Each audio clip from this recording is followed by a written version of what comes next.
الله الأمين نبينا محمد وعلى آله وصحبه أجمعين اللهم لا سهل إلا ما جعلته سهلا وأنت تجعل حزنا إن شئت سهلا برحمتك يا أرحم الراحمين ما شاء الله كان وما لم يشأ لم يكن ولا حول ولا قوة إلا بالله العلي العظيم أقول وبالله التوفيق.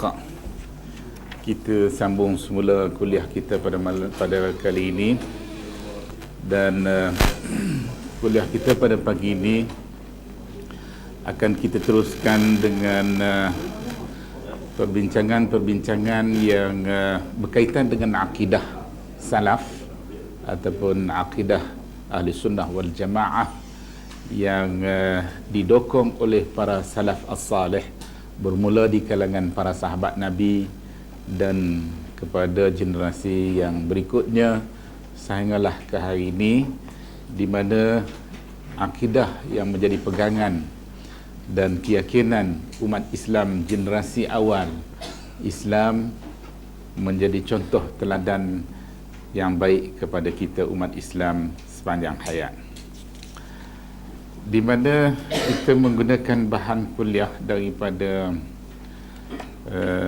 kitab Aqidah At-Tahawiyah, naskah terjemahan Indonesia, versi Indonesia, dan di samping itu anda juga menggunakan syarah Aqidah At-Tahawiyah yang dihasilkan oleh Abul Izz Ibn Abil Izz Abdus Salam. Kitab Aqidah Tahawiyah ditulis pada kurun yang ketiga Hijrah, dan dia telah mendapat sambutan yang begitu hebat sekali sehingga yang mensyarah Aqidah Tahawiyah ini menjangkau berbelas-belas syarah. Ramai yang ulama-ulama yang telah mensyarah Aqidah Tahawiyah ini sampai berbelah-belah syarah. Tapi di antara yang banyak-banyak tu kitab yang disyarah oleh Ibn Abil Izz Abdus Salam yang paling baik, setelah diteliti dan disemak berkali-kali oleh ramai di kalangan ulama-ulama yang cenderung kepada akidah salaf, maka mereka mengatakan syarah yang dihasilkan oleh Ibn Abil Izz yang paling baik sekali. Dan oleh yang demikian, anda akan rujuk dari masa ke semasa apa-apa yang berkaitan dengan ulasan dan kupasan lanjut yang kita dapati dalam Aqidah Tahawiyah ni kepada syarah Ibn Abil Izz yang ada bersama dengan kita, dan insyaAllah kita akan cuba jelaskan satu persatu. Baik, kita pergi ke muka surat 36. Pasal hari itu kita berhenti kat mana? Situ kan? Kita berhenti kat mana hari itu? 35.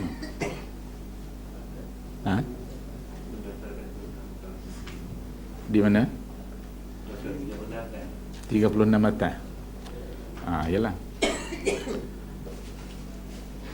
Dia kata naqulu fi tauhidillahi mu'taqidina bi taufiqillah. Situ nah.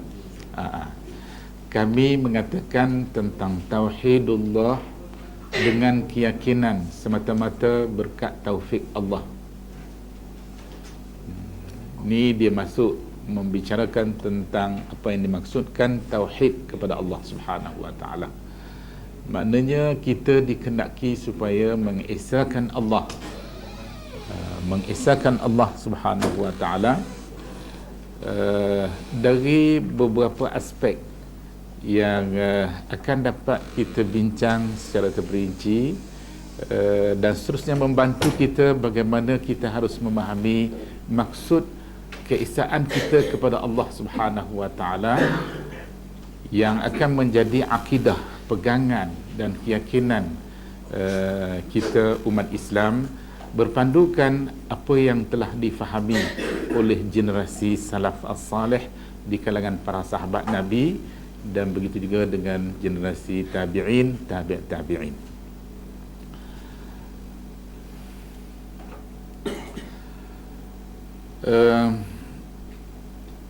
Perbahasan mengenai tauhid kepada Allah dari aspek ketuhanan. Dari aspek ketuhanan, kita dikehendaki supaya mengesahkan Allah Subhanahu wa taala sebagai Tuhan kita, sebagai Rabb kepada kita. Dan saya telah pun bercakap mengenai maksud perkataan Rabb, ada 5 makna dalam kuliah yang lepas. Dan dari aspek kelima-lima makna yang mengandungi maksud dan makna perkataan Rabb tadi, maka disitulah dikatakan kita dikehendaki beriktikad bahawa Allah satu-satunya Tuan kita. Tuan kita, kerana dia menjadi Tuan kepada alam, dan kita sebahagian daripada alam. Jadi dalam perbahasan ilmu akidah, bila disebut alam, ini selain daripada Allah Subhanahu wa taala dikira alam. Tak kiralah manusia ke ataupun bukan manusia ke, alam-alam semesta, lautan, daratan, kayu-kayan dan sebagainya, itu dikira alam. Jadi Allah menjadi Tuan kepada alam ini. Kita beriktikad sedemikian. Yang kedua, kita beriktikad juga bahawa Allah lah satu-satunya pemilik alam ini. Dialah pemilik alam ini. Jadi kalau kita nak apa, kita mintalah kat dia, kerana dialah pemilik. Kalau kita minta kat orang lain, tak boleh, sebab pemilik alam ini tidak ada perkongsian, tidak ada perkongsian antara Tuhan dengan mana-mana pihak yang lain. So Allah lah satu-satunya pemilik alam ini. Yang ketiga, bila kita kata Allah itu pentadbir alam ini, pentadbir alam ini, dialah satu-satunya pentadbir alam ini. Walaupun alam ini juga ditadbirkan oleh makhluk-makhluk yang lain berdasarkan kepada lokasi ataupun kawasan, sempadan-sempadan tertentu, tetapi pemilikan Allah ataupun pengurusan pentadbiran Allah Subhanahu wa taala adalah merupakan pentadbiran yang mutlak terhadap alam ini. Apa yang Allah kehendak, itulah yang akan terjadi. Walaupun ada pengurusan lain dengan kehendak-kehendak mereka yang tersendiri, takkan terlaksana jika Allah tidak izinkan kepada mereka. Jadi Allah lah pentadbir, satu-satunya pentadbir alam ini. Jadi kemutlakan pentadbiran Tuhan terhadap alam ini tidak dicabar ataupun tidak dikongsi sama oleh sesiapa pun. Itu satu-satunya. Sebab tu kita kata tauhid Allah, keesaan Allah Subhanahu wa taala dalam mengurus alam ini, merangkumi segala-galanya. Anda dah sebut dalam kuliah yang lepas, kita kata walaupun ulat dalam batu ke ataupun makhluk-makhluk lain yang hidup di mana-mana saja, mereka mendapat habuan masing-masing, kerana pentadbiran Allah merangkumi dan segala-galanya di bawah kehendak dan pentadbiran Allah Subhanahu wa taala. Itu termasuk dalam maksud tauhid rububiyah Allah Subhanahu wa taala. Kita juga dikehendaki supaya mengesahkan Tuhan, mengesahkan Tuhan dari sudut penciptaan. Allah memiliki penciptaan yang mutlak mengatasi ciptaan-ciptaan yang lain. Kalau kita boleh mereka cipta sesuatu perkara, kita buat mesin hemodialisis, dah, tapi tak boleh dibanding dengan ciptaan Allah Subhanahu wa taala, tetap mengatasi segala ciptaan yang lain.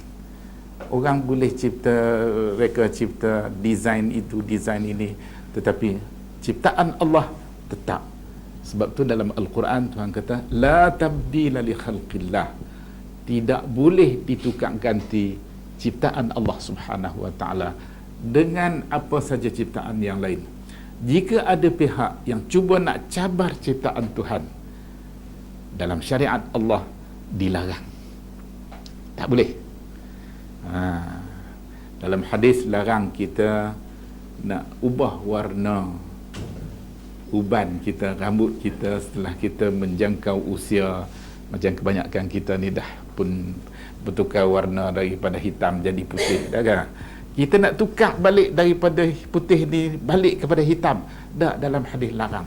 Itu termasuk dalam maksud menukar ciptaan Tuhan. Tukar ciptaan Tuhan. Tak boleh, tak boleh. Tak boleh. Kita nak ubah ciptaan-ciptaan Tuhan yang lain dalam apa bentuk sekalipun lah. Tak boleh, tak boleh, tak boleh. Tak boleh. Ini mencabar tauhid kepada Allah. Keesaan kita kepada Allah Subhanahu wa taala merangkumi salah satu makna perkataan Rabb ialah Allah selaku pencipta alam ini. Assalamualaikum. So ada berapa dah tadi? 4. Satu lagi apa? Pemberi rezeki. Jadi kita dikenaki mengesahkan Allah Subhanahu wa taala selaku pemberi rezeki kepada kita. Dia yang memberi rezeki, dialah satu-satunya sumber rezeki kita. Nak minta, kita nak tambah rezeki kita kena minta kat Tuhan. Dialah yang menjadi sumber rezeki kepada kita. Kalau kita minta kat orang lain ataupun tak minta kepada Tuhan, jika Allah kehendaki, Tuhan bagi. Walaupun kita tak minta. Tapi kita jangan ada perasaan ataupun kefahaman bahawa sumber rezeki ini juga dimiliki oleh pihak-pihak lain. Dah Allah Subhanahu wa taala yang menjadi sumber mutlak rezeki kita. Rezeki kita. Setiap orang dia akan makan rezeki dia sehingga selesai. Selagi dia masih ada baki rezeki dia, dia takkan meninggal dunia ini. Dia akan makan habis. Kalau dia tak mati, rezeki dia habis, dia akan mati bila-bila masa.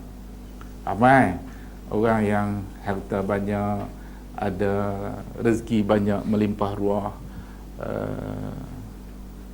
tapi rezeki dia dah habis, selesai. Katalah rezeki daging kita selesai, Tuhan hantar tentera dia untuk melaksanakan perintah Tuhan.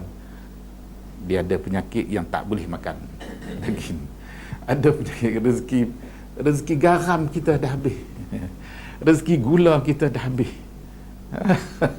Ramai di kalangan kita tak boleh minum air manis, tak boleh lagi dah. Tak boleh makan makanan masin-masin kerana rezeki masin kita tu dah sampai ke penghujungnya dah. Dah sampai ke penghujungnya dah. Dah ketikanya kita dah masuk mulut kita, dah telan separuh dah, dia keluar balik. Keluar balik. Bukan rezeki kita. Bukan rezeki kita. Dalam hadis ada disebut rezeki sebenarnya yang menjadi rezeki kita sebenarnya yang masuk mulut kita tu. Tapi yang masuk poket kita tu belum tentu. Belum tentu. Yang masuk poket kita boleh jadi rezeki, sebahagiannya rezeki kita, sebahagiannya rezeki orang lain. Walaupun dia singgah sekejap dalam poket kita. Sekejap je. Kadang-kadang gitu orang tua dulu dia kata tak dan nak panah punggung. Maknanya sekejap sangat dia singgah dalam poket kita. Begitulah juga dengan yang lain-lain. Tapi yang masuk mulut kita tu barangkali itulah rezeki kita. Pernah diriwayatkan Sayyidina Abu Bakar As-Siddiq radhiyallahu anhu, pada satu ketika dia didatangi oleh pembantu dia ataupun khadam dia dengan sedikit susu. Kemudian dia pun tanpa usul periksa, dia pun minumlah. Dia sangka itu rezeki dia. Dia pun minum. Selepas dia minum, pembantu dia tanya, tahukah kamu daripada mana aku dapat susu ni? Abu Bakar kata dia tak tahu. Daripada mana kamu dapat? Apa kata dia? Dia dapat hasil upah kerana dia jampi. Dia jampi, satu orang minta dia jampi. Lepas tu bila dah selesai, kawan tu pun kebetulannya sembuh, bagi kat dia habuan. Dia buat balik, dia kata, inilah dia. Abu Bakar paling ke sebelah kiri, kemudian dia jolok jari dia dalam mulut dia, ke ongkong dia, muntah balik. Dia kata ini bukan. Ini tak boleh jadi rezeki dia, kerana dia daripada sumber yang tidak halal. Paling tidak pun ulama-ulama hadis kata maksud dia tidak halal ialah meragukan halalnya. Sebab ada pihak yang kata boleh kita terima, tapi syaratnya jampi serapah kita tu janganlah yang mengerut-ngerut. Yang betul tak apa, baca ayat Quran. Macam dalam satu hadis, Nabi pernah didatangi oleh para sahabat dia yang telah mendapat habuan setelah mereka jampi salah seorang daripada pesakit yang mengalami masalah. Kemudian bila dia jampi dengan membaca Fatihah, ayat-ayat dalam surah Al-Fatihah dia baca, tiba-tiba pesakit tu tadi sembuh secara tiba-tiba, selesai masalah dia. Jadi anak buah dia nak bagilah habuan, nak bayar kat mereka. Mereka kata nanti tunggu, nanti kami balik tanya Nabi. Kalau Nabi kata ya, kami mai terima. Kalau Nabi kata tidak, kami takkan boleh terima. Bila dia pergi habaq kat Nabi, apa Nabi kata? Bagi kat aku sikit. Nabi kata bagi kat dia sikit. Maknanya boleh. Jadi jampi dengan menggunakan ayat suci Al-Quran boleh, sebab ayat suci Al-Quran tu kalam Tuhan. Jadi kita bertawassul dengan kalam Tuhan, ini dibenarkan. Sama ada kita faham tak faham kalam Tuhan tadi, boleh, tak ada masalah. Cuma jangan sampai kita gunakan ayat suci Al-Quran tadi dengan cara yang tak betul. Apa maksud cara yang tak betul? Kita kerat. Macam orang kata, ada orang tua-tua, dia kata kalau nak tahan darah, luka, kita pegang tempat luka tu, baca alam tara kaifa fa'ala rabb. Sengak. Kalau buka, darah balik. Tak boleh. Itu cara tu tak betul. Itu merosakkan maksud ayat tu tadi. Tak boleh. Jadi kalau dengan cara yang betul, kita baca elok-elok, dan sebenarnya kita mohon kepada Tuhan. Tuhan yang akan bagi. Kalau dah Tuhan izin, insya-Allah benda tu akan dapatlah sebagaimana hajat kita tadi. Baik. Itu tadi 5 makna yang terkandung daripada perkataan Rabb. Ini dikira sebagai tauhid rububiyah. Tauhid makna keesaan kita kepada Allah Subhanahu wa taala sebagai Rabb kepada kita, kepada alam ini. Dan bila kita kata begitu, merangkumi kelima-lima makna dari sudut bahasa, dan kelima-lima makna itu ada pada Allah Subhanahu wa taala. Cuma tauhid rububiyah ini dia belum lagi membezakan di antara orang Islam dengan orang bukan Islam. Kalau sekadar percaya, yakin, berpegang teguh kepada tauhid rububiyah, belum lagi mencukupi untuk mengislamkan seseorang. Tak boleh lagi. Kerana orang bukan Islam pun percaya, dia pun juga menerima tauhid rububiyah. Kecuali yang betul-betul degil. Dalam Quran Tuhan cerita mengenai Fir'aun. Fir'aun, dia mengaku diri dia, ana rabbukumul a'la. Aku Rabb kamu yang maha tinggi. Ini Fir'aun. Fir'aun ini dikatakan kepada pemerintah Mesir, tak kira lah siapa pun, tapi Fir'aun yang dikenaki dalam ayat ana rabbukumul a'la ialah Fir'aun Musa. Makna Fir'aun yang sezaman dengan Musa, pemerintah Mesir yang sezaman dengan Musa. Dialah, wallahu alam, dikatakan tu badan dia kecil, tak besar sangat. Orang Mesir besar, tinggi-tinggi, ragam. Kalau kita pergi ziarah di muzium di Mesir tu, kita boleh tengok Fir'aun yang ada dalam bilik simpanan mereka tu, besar-besar belaka. Kecuali satu saja. Satu tu kecil. Dia lebih kurang saiz tu, lebih kurang kita juga, dalam 5-6 kaki kot tinggi dia. Jadi kalau kita, anda bisa pergi, anda tengok, anda tanya mereka, petugas-petugas tu pun tak tahu, mereka pun kiling kepala, tak tahu mangkali dia tak mau cerita ke ataupun memang dia tak tahu sungguh. Yang mana satu Fir'aun Musa. Cuma dalam sejarah ada disebut bahawa Firaun Musa ni kaki dia cacat. Kaki dia cacat. Dia tak, sebelah kaki dia tak boleh pijak. Dia tak tapak begitu sepenuhnya. Dia cacat begitu. Dia cacat. Jadi kalau kita perhati tengok, memang ada. Yang kecil itulah. Yang kecil tu. Tengok tu badan kecil je. Tapi Tuhan sifatkan Fir'aun ni sebagai makhluk yang paling sombong. Makhluk yang paling sombong. Dia mengaku dia Tuhan, dia Rabb, Tuhan yang maha tinggi. Padahal dia sendiri sedang yang dia tidak memiliki dunia ni. Yang dia sendiri dia tidak boleh bagi rezeki kepada orang yang dia nak. Dia tak boleh halang kepada orang yang dia tak nak. Itu dia Fir'aun. Quran merakamkan kata-kata yang sedemikian dalam Al-Quran. Dia kata wajahadu biha wastaiqanatha anfusuhum zulman wa uluwan. Maknanya diri Firaun sendiri yang mengaku dia Tuhan yang maha tinggi tadi, diri dia sendiri yakin yang dia tu bukan Rabb sebenarnya. Tapi disebabkan oleh kesombongan dia, maka dia kata begitu. Kita baca dalam surah apa? Wan-Nazi'at.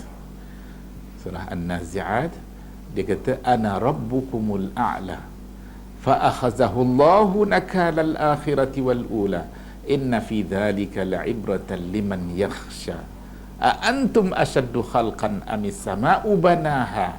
Ini Quran cerita pasal Firaun yang sombong bokok tu tadi. Tuhan tanya dia, sama ada kamu kan lebih kuat daripada langit bumi ciptaan Tuhan ini? Bukan dia dibandingkan dengan Tuhan, tapi Tuhan bandingkan dia dengan makhluk-makhluk Tuhan yang lain yang lebih gagah daripada dia. Yang lebih gagah daripada dia. Maknanya dia sendiri pun tahu yang dia tu bukan Rabb, yang memiliki 5 makna sebagaimana yang kita bincangkan, bahawa Rabb yang sebenar Allah Subhanahu Wa Taala yang memiliki segala-gala yang kita telah bincangkan tadi. Jadi Fir'aun lah satu-satunya yang Tuhan rakam dia mengaku Rabb. Adapun yang lain-lain akur. Secara fitrahnya tauhid rububiyah ini diakui oleh semua. Sebab tu bagi orang bukan Islam, kita apabila kita ingin berdakwah kepada mereka, kita ingin menarik mereka kepada Islam, kita gunakan pendekatan supaya mereka terlebih dahulu mendekati fitrah. Maknanya kita bawa mereka supaya kembali ke fitrah asal. Fitrah asal, anda teringat masa kami pergi ke Chiang Rai? Siapa pergi ni? Boleh ada sekali. Masa kita pergi ke Chiang Rai, kita bersembang dengan orang di sana. Dia kata apa? Kita kata Tok Adam tu bapa kita, Tok Nek kita. Oh, dia tahu Tok Adam, Tok Nek kita. Dia kata Tok Adam tu pun Tok Nek depa juga. Jadi bila kami sebut begitu, anda sambung lagi, anda kata kami orang Islam ni percaya bahawa kampung laman asal kita bukan di sini. Kampung laman asal kita di syurga. Kita main di sini buat sementara. Lepas tu kita ni dikenaki supaya berusaha, berikhtiar, bekerja kuat, buat amal ibadat, nak balik ke kampung laman asal tok nenek kita, iaitu syurga. So Adam Hawa ni penghuni syurga. Bila kita cerita lagu tu, dia mudah nampak, dia mudah reti. Padahal dia orang kampung saja. Orang kampung, orang biasa, tak ada apa kerja. Bila kita sebut lagu tu kat dia, ada seorang tu janda yang anak dua tu kan, dia kata dia dah masuk Islam, tapi dia susah, tak ada apa. Jadi kalau dia nak suruh kami pergi rumah dia, kami tak pergi rumah dia, kami pergi rumah lain. Kami tak ada kesempatan. Tapi dia tu nampak beria-ria sangat nak ajak pergi rumah dia. Kami pergilah rumah dia, pergi tengok rumah dia. Yalah, dia pun susah kan pun, tak ada apa. Jadi bila kita bawakan, alihkan pemandangan, pemikiran dia, pemahaman dia kepada fitrah asal kita, dia lebih mudah, lebih dekat untuk kita dakwah. Sebab tu Quran kata fitratallahi allati fatara an-nasa 'alaiha la tabdila li khalqillah. Fitrah yang Allah fitrahkan, yang Allah bekalkan kepada kita makhluk-makhluk dia ni secara fitrah. Maknanya tanpa usaha dia. Kita tanpa usaha kita, Tuhan bagi. Daripada kita, sejak kita dilahirkan oleh ibu kita, kita sudah dibekalkan secara fitrahnya. Dari saat kita dilahirkan, kita dapat sifat pendengaran, kita boleh dengar, kita boleh nampak, boleh lihat, kita boleh makan, bila kita makan kita kenyang, bila kita buat kerja teruk kita penat, bila kita main waktu malam kita rasa mengantuk. Ini secara fitrahnya tu, secara fitrahnya. Tapi fitrahnya tu bukan dia jadi sendiri. Ini bekalan Allah Subhanahu Wa Taala. Tuhan bagi. Kalau Tuhan tak bagi, takkan jadi. Takkan jadi. Ada orang tak boleh tidur walaupun main waktu malam, dia tidur belah siang. Dia menyalahi fitrah. Bila menyalahi fitrah ni, dia tak boleh bertahan. Dia tak boleh bertahan. Sebaliknya, ada makhluk yang Tuhan ciptakan dia dan Tuhan bekalkan dia supaya dia tidur waktu siang. Malam dia tak boleh tidur. Malam dia cari makan. Itu kelawak. Jadi makhluk-makhluk yang spesies dengan kelawak ni, dia boleh hidup pada waktu-waktu malam. Ada makhluk-makhluk yang pada waktu siang dia kurang aktif. Walaupun dia juga boleh berjaga, boleh hidup, tapi kurang aktif. Ada yang langsung tak aktif langsung. Dia hanya pada waktu malam. Allah fitrahkan dia begitu. Jadi, bagaimana salah satu cara yang sangat berkesan kita berdakwah kepada orang bukan Islam, kita cuba tarik perhatian dia, mendekati fitrah terlebih dahulu. Bila dia boleh terima fitrah, maka yang lain tu lebih mudah untuk kita salurkan maklumat-maklumat berkaitan dengan agama Islam. Sebab agama Islam lah agama yang paling dekat, paling hampir dengan fitrah yang Allah bekalkan kepada kita. Baik.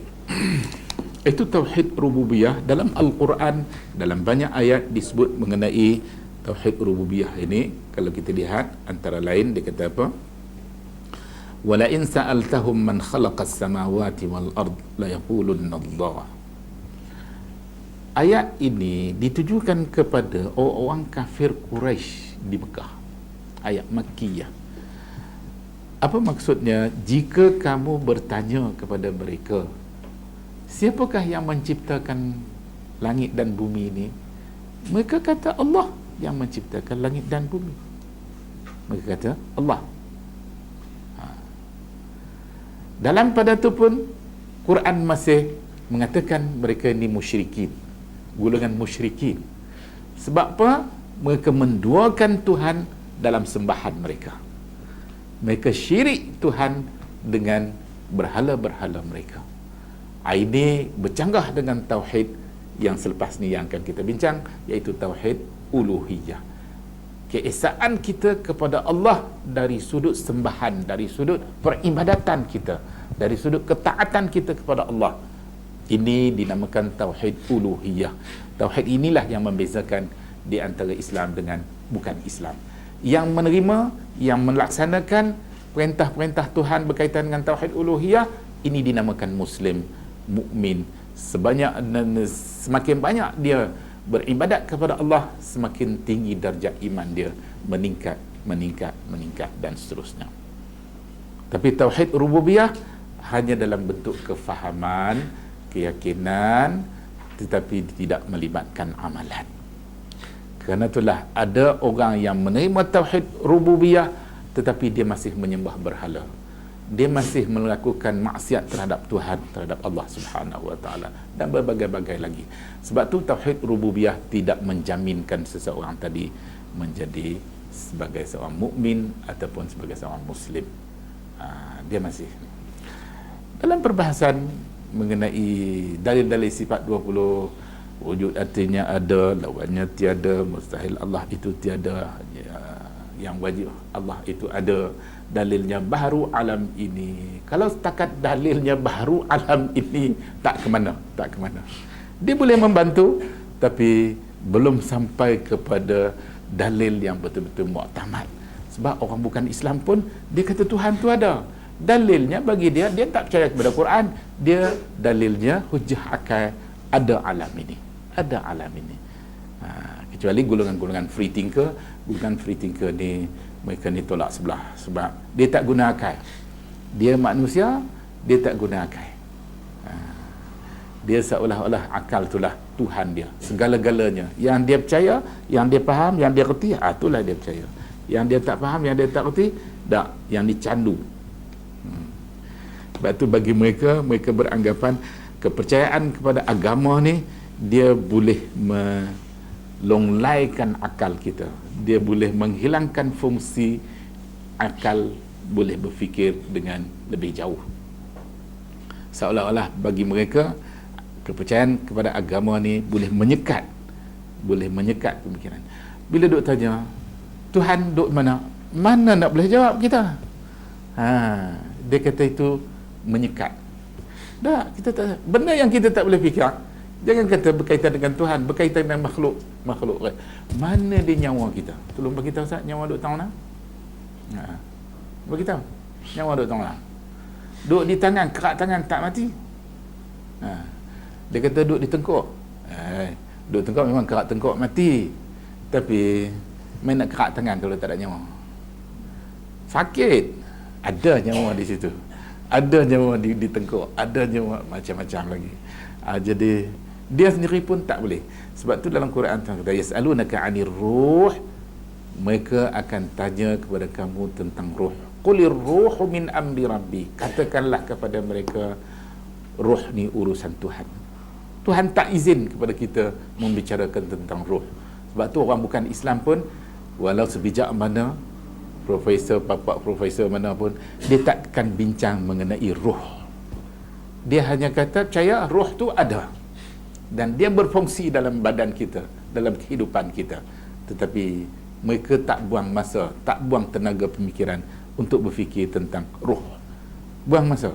Memang tak ada jawapannya. Tak mungkin. Okey. Baik. Tauhid rububiyah ini, kita umat Islam dikehendaki supaya menerima tauhid rububiyah. Kita tidak boleh menolak.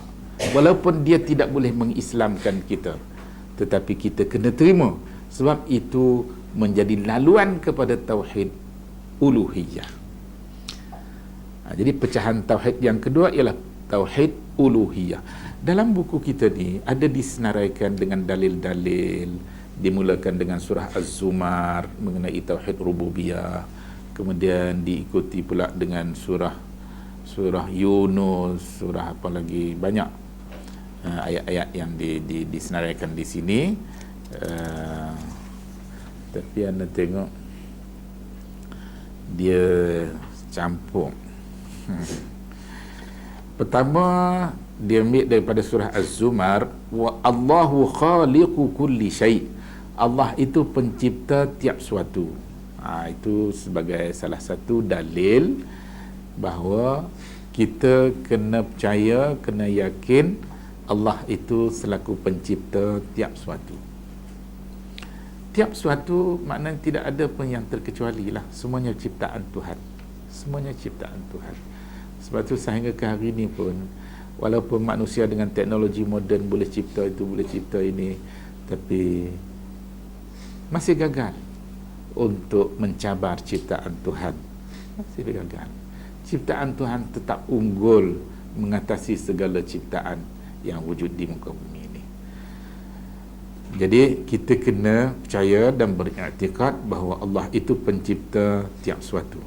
Jadi selain daripada hujah-hujah akal yang kita boleh bincang, boleh gunakan untuk membantu kita mempercayai tauhid rububiyah, kita juga punya senarai banyak ayat-ayat Al-Quran yang mengajak ataupun yang menjelaskan kepada kita bahawa kita kena percaya tauhid rububiyah. Macam anda kata tadi, dia menjadi laluan kepada tauhid uluhiyah. Tanpa kita mempercayai tauhid rububiyah, sukar bagi kita untuk menerima tauhid uluhiyah. Kerana itu sebahagian daripada proses mengenali Allah Subhanahu wa taala. proses mengenali Allah Subhanahu wa taala. Dalam surah Yunus Allah berfirman, "Inna rabbakumullahu alladhi khalaqas samawati wal arda fi sittati ayyamin thumma istawa 'alal 'arsy yudabbirul amr." Yang bermaksud sesungguhnya Rabbmu dialah Allah yang menciptakan langit dan bumi dalam 6 masa, 6 hari. Kemudian dia bersemayam di atas arasy singgah sana untuk mengatur segala urusan. Inna rabbakumullahu alladhi khalaqas samawati wal ard. Ini merujuk kepada Allah selaku pencipta langit-langit dan bumi. Dalam Al-Quran, dalam hadis-hadis Nabi, bila Tuhan sebut, bila Nabi sebut langit, bumi, dia gunakan langit dengan perkataan jamak. Allahul ladzi khalaqas samawat. Allah yang telah mencipta langit-langit. Ulama tafsir kata, kenapa disebut langit-langit? Kerana langit ni diciptakan secara berasingan antara langit satu lapisan dengan satu lapisan dengan satu lapisan. Jadi kerana tu Quran menggunakan perkataan as-samawat, jamak daripada kata as-sama, kata jamak daripada as-sama, as-samawat. Allah mencipta langit-langit. Ini mengisyaratkan kepada kita bahawa langit ini diciptakan secara berasingan dari satu lapisan ke satu lapisan ke satu lapisan, sehinggalah kepada lapisan yang terakhir. Manakala bumi pula dikatakan, Quran menggunakan lafaz mufrad. Allahul ladzi khalaqas samawat wal ard. Dia tak kata wal aradin. Tak, Tuhan kata wal ard. Tapi dalam hadis, ada hadis yang menyebut tentang penggunaan kalimah lafaz al-aradun wal aradin dan sebagainya. Ini merujuk ataupun mengisyaratkan kepada kita bahawa ciptaan Tuhan terhadap bumi ini juga berlapis-lapis, tetapi tidak sebagaimana ciptaan Tuhan terhadap langit. Ciptaan bumi berbeza. Lapisan bumi dengan bumi, dia tidak ada ruang kosong. Tidak ada ruang kosong. Dia walaupun berlapis-lapis, tetapi dia masih melekat ataupun bersambung-sambung antara satu dengan yang lain. Bila dia batuk, bila main batuk macam susah, dia tak ada suara.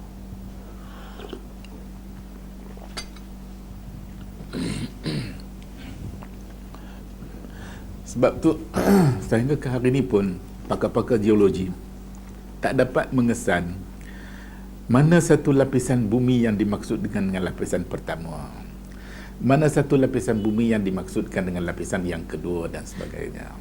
Di kalangan umat Islam, pakar-pakar geologi umat Islam, di kalangan umat Islam sendiri pun tak dapat nak memahami dengan lebih terperinci maksud bumi ni juga berlapis-lapis. Ada 7 lapis.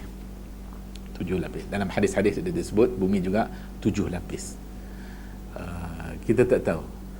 Allahu a'lam. Ini dalam ilmu Tuhan. Barangkali satu ketika nanti ada orang yang dapat memahami. Kita tunggulah. Boleh kita dengarlah dengan lebih jelas lagi. Adapun langit memang sudah dipahami ataupun sudah diketahui tentang bagaimana, terutama sekali melalui hadis Isra' Mi'raj, bagaimana Nabi naik dari satu lapisan ke satu lapisan langit sehinggalah ke langit yang ke-7. Baik. Dalam ayat ini disebut Allah mencipta langit-langit dan bumi dalam tempoh masa 6 hari. 6 hari. Penterjemah kita dia kata 6 masa. 6 hari dalam bahasa Arab, ayyam jamak daripada yaum. Yaum 1 hari. Ayyam beberapa hari. Sittat ayyam 6 hari. 6 hari. Adakah hari-hari yang dimaksudkan di sini sama dengan hari-hari yang kita alami dari hari ke hari. Hari ini hari Sabtu, besok hari Ahad, begitulah seterusnya. Wallahu alam. Ulama tafsir kata hari-hari di sini merujuk kepada hari-hari mengikut perhitungan Allah Subhanahu wa taala. Dalam Quran ada disebut mengenai hari mengikut perhitungan Tuhan di akhirat kelak sama dengan 1000 tahun mengikut perhitungan kita di dunia. Di sini wallahu alam. Kita rujuk kepada ilmu Tuhan. Kita tak tahu. Padahal Tuhan cerita ni berkaitan dengan makhluk ciptaan dia. Tapi ada benda yang kita boleh faham ala kadar dengan kemampuan kita, tapi selebihnya kita kembali kepada Allah Subhanahu wa taala. Dalam ilmu Tuhan, Tuhan lebih mengetahui. Ini berkaitan dengan makhluk. Akan kita pergi nanti bila dalam perbahasan perbincangan kita mengenai sifat Tuhan, bagaimana para ulama salaf memahami kenyataan-kenyataan Tuhan berkaitan dengan sifat-sifat dia. Kenyataan-kenyataan Nabi berkaitan dengan sifat-sifat Tuhan. Apakah kita boleh mengetahui hingga ke mana-mana? Wallahu alam, kita tak tahu. Sebab tu Imam Malik dan imam-imam yang lain sependapat dengan dia, mengatakan apa jua kenyataan Tuhan berkaitan dengan diri dia, apa jua kenyataan Nabi Muhammad berkaitan dengan Tuhan, kita wajib beriman, kita kena terima. Al-imanu bihi wajib. As-su'al anhu bid'ah. Kita tak boleh tanya. Ni macam mana ni? Macam mana? Kalau Tuhan tu kata dia mendengar, macam mana Tuhan dengar kita? Tak ada. Jibril yang menerima wahyu daripada Tuhan, tak tanya Tuhan. Nabi Muhammad yang menerima wahyu daripada Jibril, tak tanya Jibril. Sahabat Nabi yang menerima Al-Quran yang dibaca oleh Nabi Muhammad kepada mereka juga tak tanya. Dan generasi yang berikut juga mengambil pendirian yang sama. Generasi yang berikut juga mengambil pendirian yang sama. 3 generasi awal masih bertahan. Masuk generasi yang keempat, sudah mula umat Islam, sebahagian daripada umat Islam, pendatang di kalangan umat Islam yang baru masuk Islam ni, kita kata pendatang lah. Mereka ni dah hidup puluh-puluh tahun dalam keadaan bukan Islam, dah sebati hidup mereka dengan gaya ataupun dengan ilmu yang mereka pelajari daripada Greek, Yunan, daripada tok nenek moyang mereka, daripada segala macam sumber. Dan kemudian bila masuk Islam, tak semudahnya sekelip mata nak hilang benda tu. Ada resamnya, cara hidup, cara berfikir dan macam-macam lagi.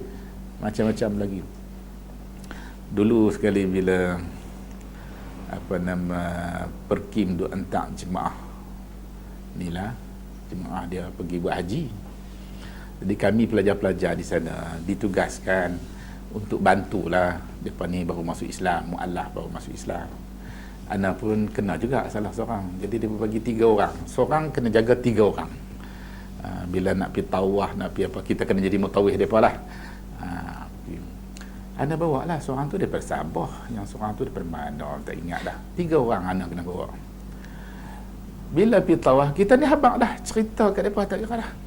Punya bagi kuliah secara terbuka pun ada, kuliah tertutup pun ada, masa sambil duduk berjalan nak pergi tu duduk cakap lagi.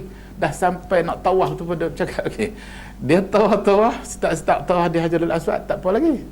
Sampai tang sampai tang makam Ibrahim. Dia tengok ramai orang duduk tu. Dia kata apa ni? Dia bukan makam Ibrahim. Masa Kaabah tu lagi.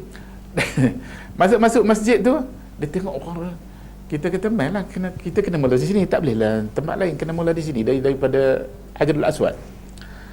Dia kata tokong sini banyak besar loh. Dia kata Kaabah tu tokong banyak besar loh, dia kata. Lepas tu kita kata dah, bukan begitu, dah. Ini Kaabah, ini bukan tokong. Lu tengok tak ada kepala, tak ada apa, muka hidung pun tak ada. Dia sengap bila kita tu. Tapi kejutan tu bagi dia satu kejutan. Maknanya kefahaman adat rasam lama, kepercayaan agama lama dia tu sekali-sekala dia mai balik walaupun dia dah masuk Islam. Dia dah masuk Islam. Sekali-sekala dia mai balik. Jadi cakap-cakap dia tu kadang-kadang terlepas cakap, dia kata Tok Kong sini banyak besar.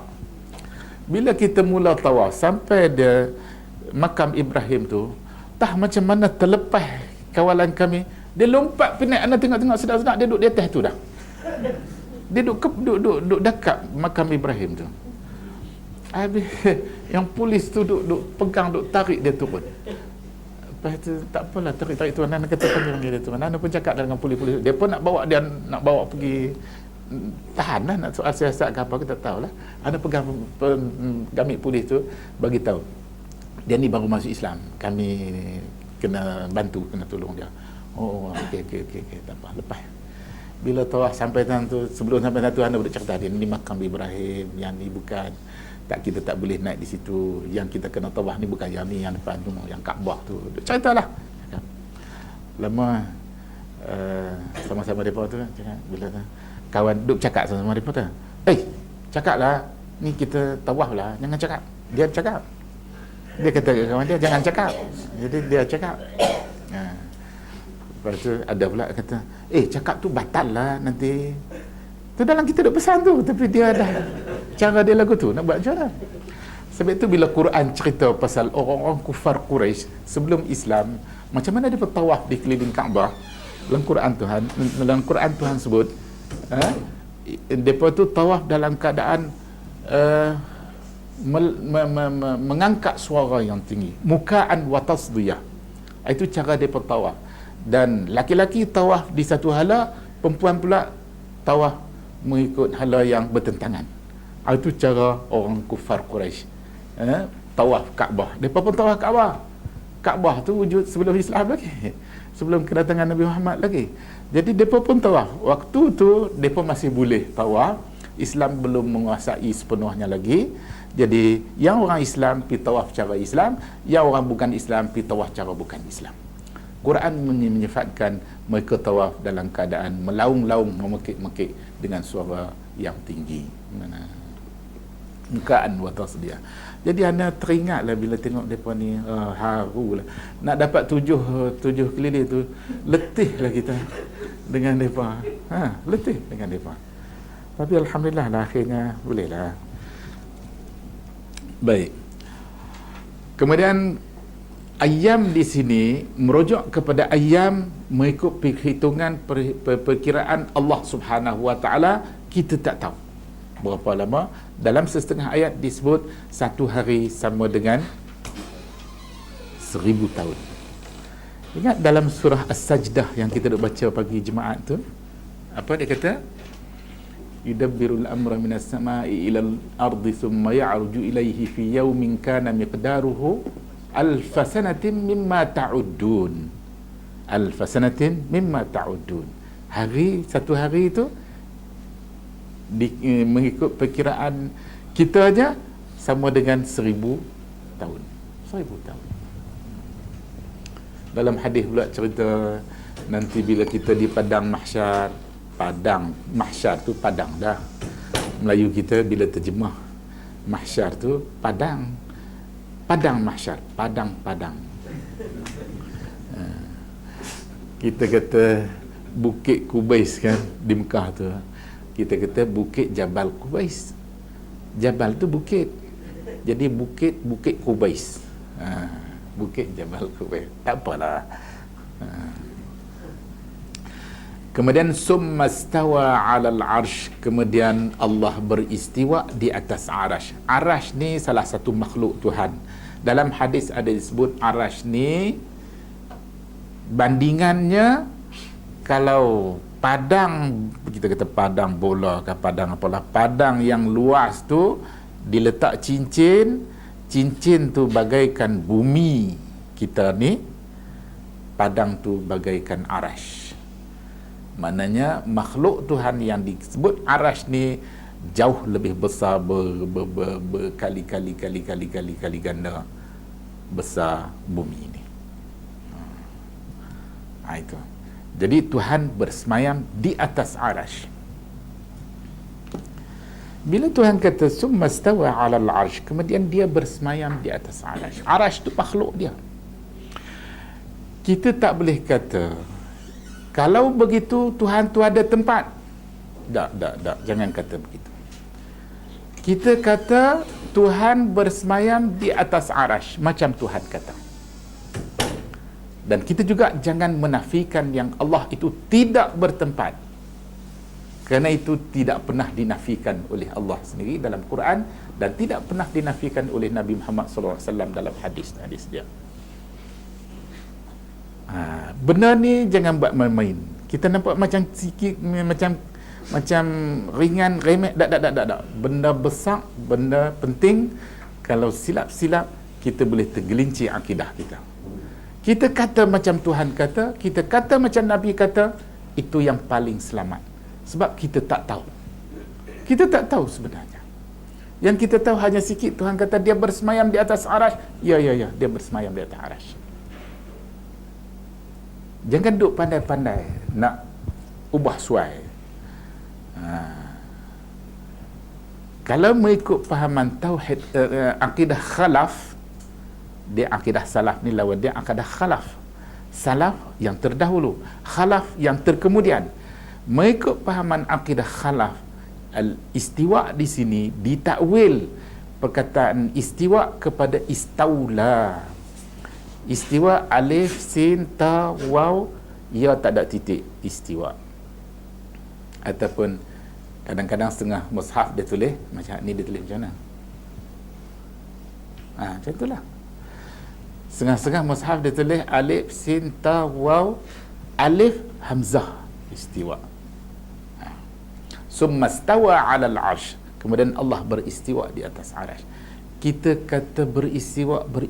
Kalau kita boleh terjemah dalam bahasa kita, kita terjemah, tapi hati-hati jangan sampai menyimpang ataupun mengubah daripada perkataan sebenarnya tadi.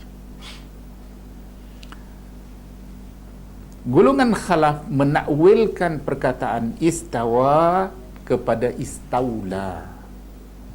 Alif, sin, ta, waw, lam dia buh telam di tengah tu, kemudian ya tak ada titik. Bacanya istaula. Dia modify satu huruf saja. Dia modify satu huruf saja. Dalam ayat yang lain, Tuhan cerita pasal orang Yahudi yang berperangai huduh, telah menukar ganti firman-firman Tuhan. Dan Tuhan bagi contoh satu saja. Dalam Quran Tuhan kata hittatun naghfir lakum khatayakum wa sanazidul muhsinin. Apa yang depa modify? Depa bubuh nun satu. Hittatun ha ta marbutah, ta yang simple itu. Jadi baca dia hittatun. Depa modify antara ha dengan pa tu dia buh nun tentu. Jadi hintatun, bunyi seakan-akan. Istawa, istaula, seakan-akan. Tapi ada maksud di sebalik itu. Jadi Tuhan kata dalam Quran, baddalal ladzina zalamu qawlan ghairal ladzi qila lahum. Tuhan kata kepada Yahudi yang buat kerja, tambah satu huruf nun tadi di tengah-tengah antara ha dengan ta. Tuhan sifatkan baddalal ladzina zalamu, telah menukar ganti oleh orang-orang yang zalim. Tuhan sifatkan sebagai satu tindakan zalim, menukar ganti satu huruf walaupun satu huruf dalam kalam Tuhan. Tak boleh. Awak kita lebih pandai daripada Tuhan? Tak mungkin. Tak mungkin. Allah lebih alim daripada kita. Jadi perkataan istawa ni dalam Quran 7 kali Tuhan sebut. Dalam 7 surah. Bukan Tuhan lupa. La ta'khudhuhu sinatun wala naum. Tuhan itu tidak dipengaruhi oleh rasa letih, rasa mengantuk, rasa penat. Tak. Sama sekali tidak. Jadi kenapa Tuhan ulang perkataan istawa 7 kali dalam 7 surah, sekalipun dia tak kata istaula? Allah saja yang maha mengetahui. Dia maha bijaksana.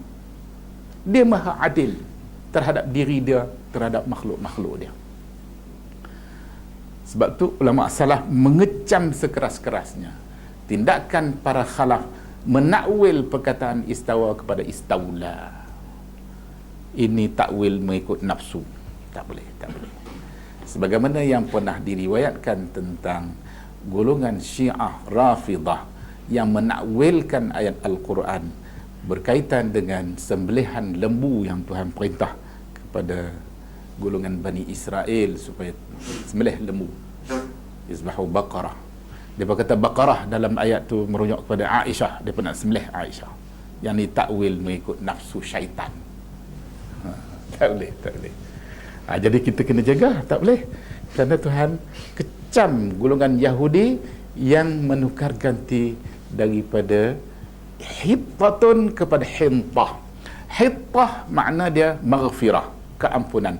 Hintah makna dia sebiji gandum. Jauh beza. Jauh beza. Tak boleh, tak boleh, tak boleh. Ini akidah, tak boleh buat main-main. Ini akidah, tak boleh buat main-main. Baik, summa stawa 'alal 'arsy. Kalau kita ada perkataan yang boleh kita terjemah dan terjemahan kita tu tak lari, bolehlah kita nak kata bersemayam, bersemayamlah 'alal 'arsy, di atas arasy. Apakah ini bermaksud Tuhan tu bertempat? Wallahu a'lam. Nak kata Tuhan tu tidak bertempat? Jangan, Tuhan tak kata begitu. Nabi tak kata Tuhan tak bertempat. Kita kata macam Tuhan kata, kata macam Nabi kata.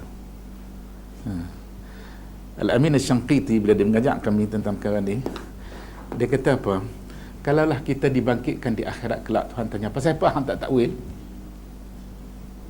Kami, Nabi tak takwil kat kami. Kami tak takwil lah. Allah ulang cerita ni, istiwa ni dalam Quran sampai 7 kali dalam 7 surah. Kita ikut je lah. Kata Amin, katakanlah kita tak takwil tu salah, tapi kita selamat. Tapi kalau orang yang menakwil, kalau Tuhan tanya, kenapa hang takwil? Siapa suruh hang takwil? Dia nak jawab macam mana? Nafsu saya lah suruh saya takwil. Ataupun saya ikut nafsu pemimpin-pemimpin orang yang lebih berakal daripada saya lah yang menakwil. Itu maka dia kata menakwil ni satu gejala yang menyimpang. Sebaliknya tidak menakwilkan itu yang paling selamat. Sebab itu dia kata as-salaf a'lam wa ahkam. A'lam wa ahkam. Depa yang lebih alim dan mereka yang lebih bijaksana. Kenapa mereka mengambil pendirian tidak menakwil, menerima seadanya? Ini lebih alim kerana Nabi sendiri tidak pernah menakwil. Sahabat juga mengambil pendirian yang sama, tabi'in juga mengambil pendirian yang sama. Okey, yudabbirul amra, mengurus urusan. Allah mentadbir urusan alam ini, urusan langit-langit dan bumi ini. Allah mentadbir urus. Ini merujuk pada salah satu makna tauhid rububiyah yang kita bincangkan tadi. Dalam ayat ni ada dua makna tauhid, dua makna perkataan Rabb. Inna rabbakumullah alladhi khalaqas samawati wal alladhi khalaqas samawat. Jadi di situ maksudnya Tuhan juga sebagai Khalik. Ini menafsirkan salah satu makna daripada perkataan Rabb. Begitu juga di akhir ayat yudabbirul amr, ini juga menafsirkan salah satu lagi makna daripada perkataan Rabb. Inna rabbakumullahu alladhi khalaqas samawat. Berapa kita anak kadang-kadang tak sedap jam ni. Kalau bagi kuliah tu kadang-kadang tak sedap. Walaupun di universiti kita tak boleh lajak walaupun seminen. Orang lain nak masuk pula, tak boleh. Okey. Seterusnya penterjemah kita ada mengurai tauhid jenis ini, tauhid rububiyah, diakui pula oleh orang-orang musyrik, penyembah berhala, macam yang kita dah jelaskan tadi. Walaupun sebahagian besar mereka mengingkari hari kebangkitan dan hari kiamat. Ialah sebab mereka tak terima tauhid uluhiyah, maka mereka ingkarlah. pengakuan mereka terhadap tauhid ini belum menjadikan mereka tergolong Muslim. Kita dah jelaskan tadi. Sebab mereka masih melakukan kemusyrikan dalam ibadah dan menyembah patung-patung dan berhala-berhala serta tidak mengimani kerasulan Muhammad sallallahu alaihi wasallam. Okey, kedua daripada jenis tauhid ialah tauhid ibadah. Tauhid ibadah ni sama dengan apa yang dimaksudkan tauhid uluhiyah, tauhid al-ibadah. Dan kalau dalam huraian mengenai kalimah syahadah, dua kalimah syahadah, dikatakan kalimah syahadah yang pertama itu mengandungi tauhid al-qasd wa talab.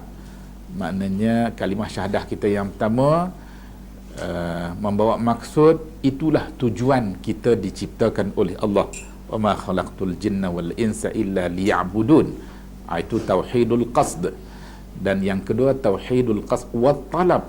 Itulah yang dituntut sebenarnya kepada kita umat manusia setelah kehadiran kita di dunia ini, cukup umur jadi manusia yang mukallaf, kita dituntut supaya hanya mengilahkan Allah Subhanahu wa taala sahaja. Itu dikatakan kalimah yang pertama mengandungi maksud tauhid al-qasdi wa talab. Kalimah syahadah yang kedua mengandungi maksud tauhid al-ittiba'. Kita hanya mengesahkan ikutan kita kepada Nabi Muhammad sebagai rasul yang diutuskan kepada kita umat manusia. Itu satu-satunya rasul yang diutuskan kepada kita. Kalau ada pihak lain yang mengaku, semuanya tu palsu belaka. Semuanya palsu belaka. Jadi kalimah syahadah yang pertama, keesaan kita kepada Allah Subhanahu wa taala sahaja yang kita akan tunduk patuh beribadah kepada dia. Manakala kalimah yang kedua, keesaan kita dalam mengikut contoh teladan model Muhammad sahaja, kerana dialah satu-satunya rasul Allah yang diutuskan kepada kita. Jadi kalau kita ustaz-ustaz yang duk ajak supaya ikut sunnah Nabi ni, kalau ustaz tu juga ikut sunnah Nabi, kita ikut. Bukan ikut kerana dia, kita ikut kerana dia ajak kita ikut sunnah Nabi Muhammad. Yang kita semua kena ikut sunnah Nabi Muhammad, bukan ikut sunnah ustaz. Dah, ikut sunnah Nabi Muhammad. Ustaz tu hanya ajak kita supaya ikut sunnah. Dia menjadi pencerah saja. Baik. Tauhid yang kedua, tauhid al-ibadah, keesaan kita kepada Allah Subhanahu wa taala dalam ibadah-ibadah kita. Sama ada ibadah tu ibadah khusus ke, ibadah umum ke, ialah tu termasuklah apa yang dikatakan ibadah. Tauhid ini dinamakan juga tauhid uluhiyah. Uluhiyah dia merujuk kepada perkataan Allah, ilah. Bila kita nak nisbahkan, kita kata uluhiyah. Mana tauhid keesaan kita pada sembahan. Sebab tu kita bila kita terjemah la ilaha illallah, tidak ada Tuhan yang disembah, itu makna ilah. Ulama akidah kata kalau seseorang tu mengucap la rabba illallah, tak jadi Muslim. Tak jadi Muslim. Dia kena mengucap la ilaha illallah, baru boleh jadi Muslim. Baru boleh jadi Muslim. Kalau dia mengucap la rabba illallah, tak. Kerana tauhid rububiyah belum lagi membawa kepada seseorang tu jadi Muslim. Dia kena percaya kepada tauhid uluhiyah melalui kalimah syahadah, baru boleh jadi Muslim.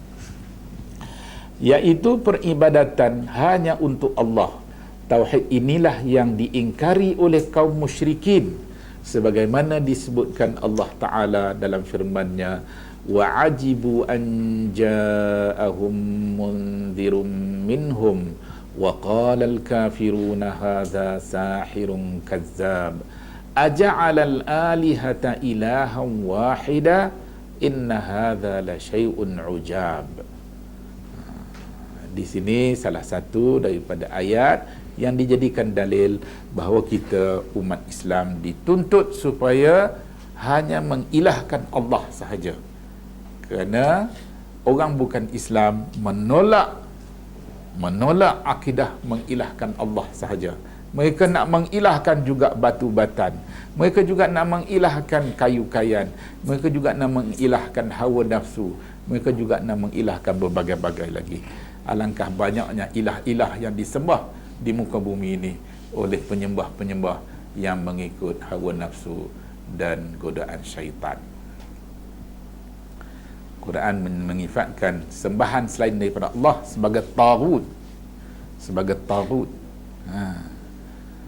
Allahu waliyul ladzina amanu yukhrijuhum minaz zulumati ilan nur wal ladzina kafaru awliya'uhumut taghut. Tuhan kata, orang kafir yang sembah selain daripada Allah, taghut belaka. Yang sembah berhala pun taghut, yang sembah sama-sama manusia pun taghut. Tak boleh.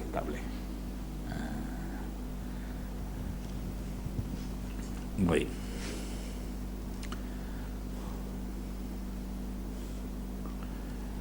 Orang-orang kafir ni dalam ayat ni dia kata wa'ajibu an ja'ahum munzirum minhum, dan mereka heran kerana mereka kedatangan seorang pemberi peringatan, Rasul. Wa'ajibu an ja'ahum munzirum minhum, mereka terkejut kerana datang kepada mereka oleh pembawa berita. Munzir ni pembawa berita menakutkan, pembawa berita yang memberi amaran. Minhum, di kalangan mereka, manusia juga. Maknanya Tuhan pilih Nabi Muhammad tu dari kalangan orang Mekah. Orang Mekah sendiri terkejut sebab apa? Ada manusia di kalangan mereka yang dipilih untuk menyampaikan kepada mereka berita-berita amaran. Wa qala al-kafiruna hadza sahirun kazzab, ada di kalangan orang kafir yang kata ini tukang sihir yang bohong. Aja'alal alihata ilahan wahidan, adakah patut dijadikan ilah-ilah yang banyak ni satu ilah sahaja? Inna haza la syai'un ujab, sesungguhnya ini satu perkara yang sangat-sangat menakjubkan, mengherankan mereka.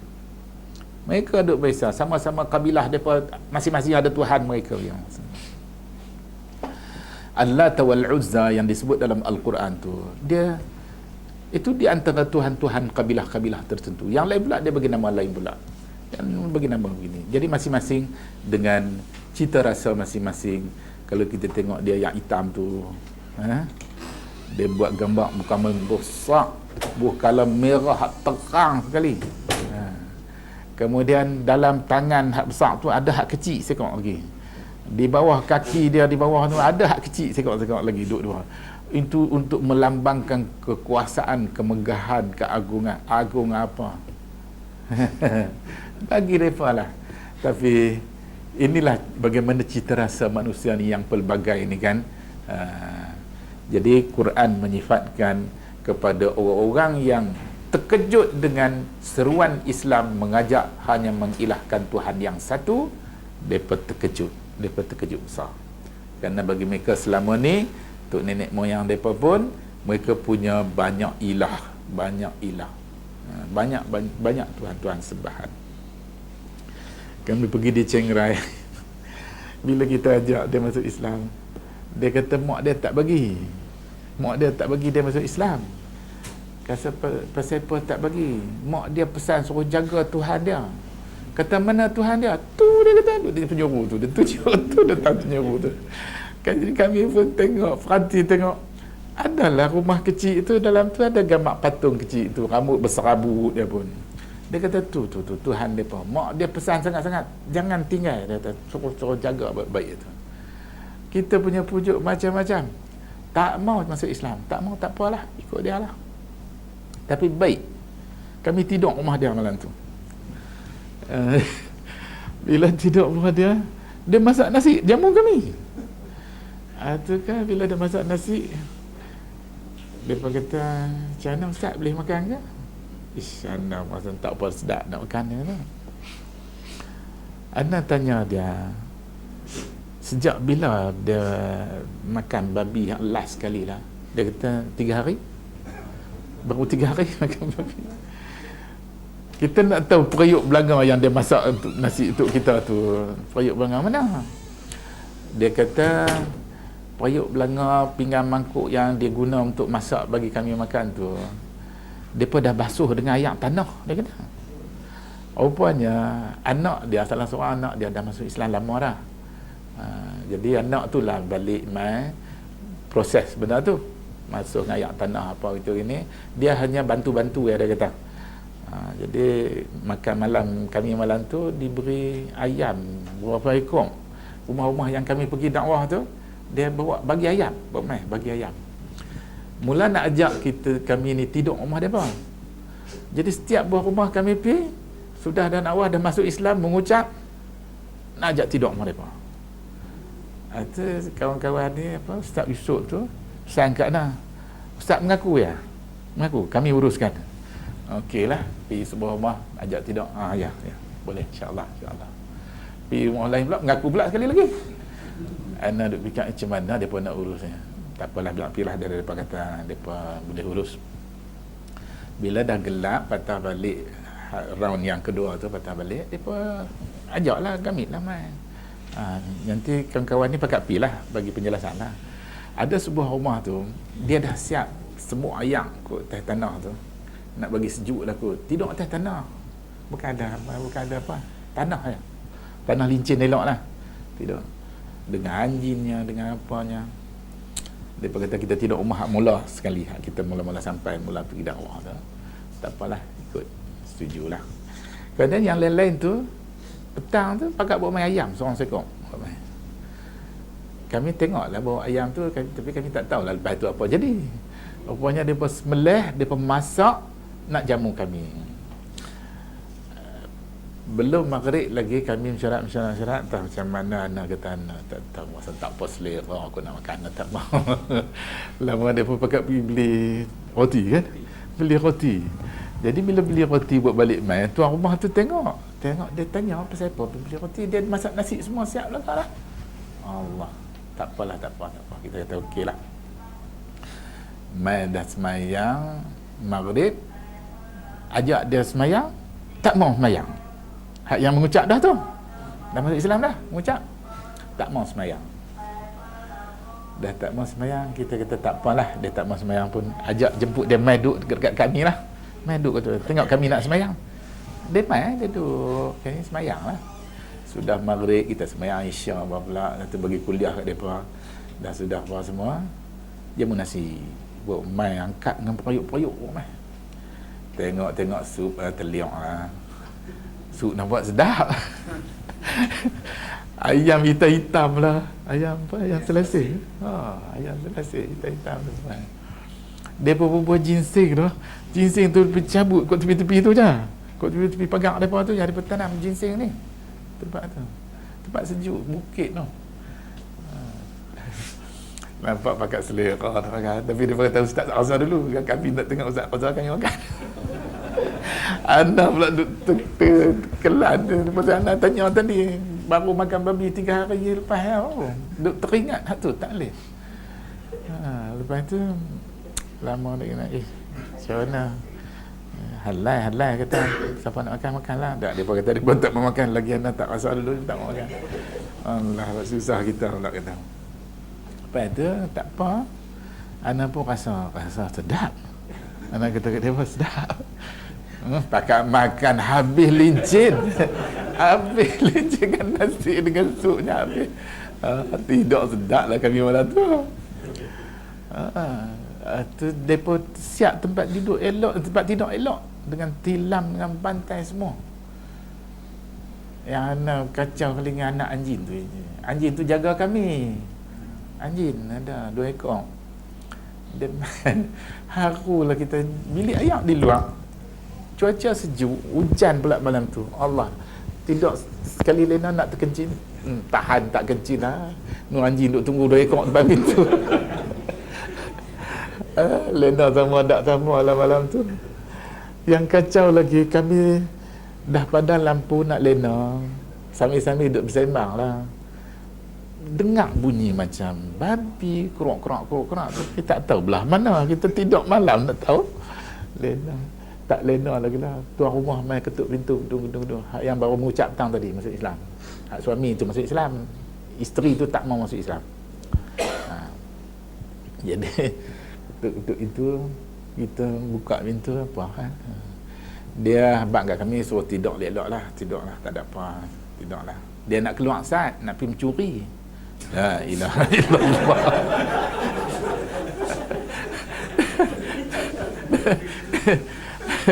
Kita pun lompat bangkit pula pergi nasihat dia. Baru mengucap tak sah je. Ni nak pergi mencuri. Kok mana cerita pula ni nak pergi mencuri? Dak, dia kata nak pergi curi ni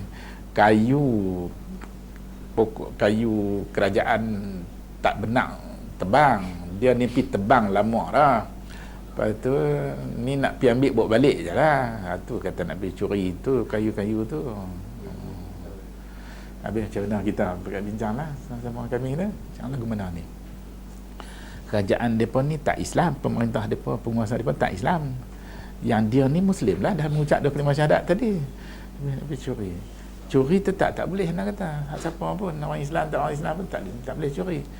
Tapi ni dia rakyat, pemerintah, penguasa mereka tak Islam. Memang dia larang lah. Kerana nampak macam tak boleh jugalah. Habis lagu mana nak buat ni, dia dah siap dengan lori dengan apa tu nak pergi tangkut, bukan kata sikit-sikit, banyak. And then kita kata tak apalah, sekali ni sajalah, sekali ni saja, pergilah. Dia pun tak apalah, pergilah. Pergi sekejap, kami ada yang dah lena, ada yang tak ada lena, baliklah dengan kayu simpan di atas halang atas kami ya, gurung-gurung. Tak boleh lena lah malam tu. Tapi mainan sejuk, hujan pula tambah, dia lena, boleh lena. Alhamdulillah. Tak apalah. Dah cerah pagi besok, pakat jaga nak keluar tak berani, anjing duduk ada depan. Tuan rumah tak bangkit. Jadi kami bangkit ni. Macam mana nak keluar? Anjing duduk ada, dia duduk tunggu, dia tak kata apa, duduk diam. Tapi kita lah seriau kat dia. Gagah-gagah keluar, turun pelan-pelan, nampak dia tak kacau kita. Dia jaga kita sebenarnya. Kami pergi bilik ayak dia pun ikut kita pergi bilik ayak, pergi ambil semayang apa. Dah kami nak main nak semayang, barulah tuan rumah tu bangkit. Tak apalah, main ajak semayang pun tak mau juga. Tak apalah, main duduk dekat kami. Mainlah duduk, dia duduk semayang apa, sudah semayang. Kami pun nak balik lah, minta izin nak tolak balik dah lah. Dia kata tunggu saat. Tak apa, duduk tunggu lah sampai cerah elok lah. Rupanya tunggu tu kawan-kawan hak yang lain, hak rumah lain yang masuk Islam juga tu pakat mai nak ucap selamat jalan, nak ni kat kami. Tak apalah, bila dah sampai semua, kami pun dah kereta dah nak naik kereta. Peluk kita tak kira dah mesra, padahal baru sehari. Tu saudara se-Islam tu. Ikatan persaudaraan Islam tu tadi sudah mula bertapak dalam jiwa dia. Kita pun peluk, bau tak kira dah lah, kawan baru bangkit tidur. Baru bangkit tidur jadi bau macam-macam lah, peluk kita. Tak kisahlah kata apa, jalan je lah. Tak apalah, mesra, yang menangis-nangis pun ada tengok nampak. Tak apalah, kami pun balik lah. Lepas tu baru-baru ni bila anda pergi ke tadi, anda tanya abang lah macam mana apa jadi dah, dia kata bagus elok, dan mereka tu pun masih Islam. Hak yang tak mau masuk Islam, hak mak dia pesan tu sampai hari ni tak masuk Islam. Mudah-mudahan Tuhan bagi hidayah. Dia baik, cakap sembang elok, baik elok kita. Dia pegang satu saja mak dia, kita suruh pergi panggil mak dia mak dia mai panggil pun sama juga, mak dia pun pegang pesanan mak dia juga. Jadi berengkir-engkir. Tak apalah, buat macam mana. Jadi inilah keimanan tu bila dah masuk menerap dalam hati, dan melalui kalimah syahadah sebagai pintu masuknya, dan selepas tu Islam mula bertapak, iman mula bertapak dalam hati, dalam jiwa. Dia memberi kesan langsung kepada hubungan kita sesama manusia yang tak pernah kenal, yang tak pernah berjumpa.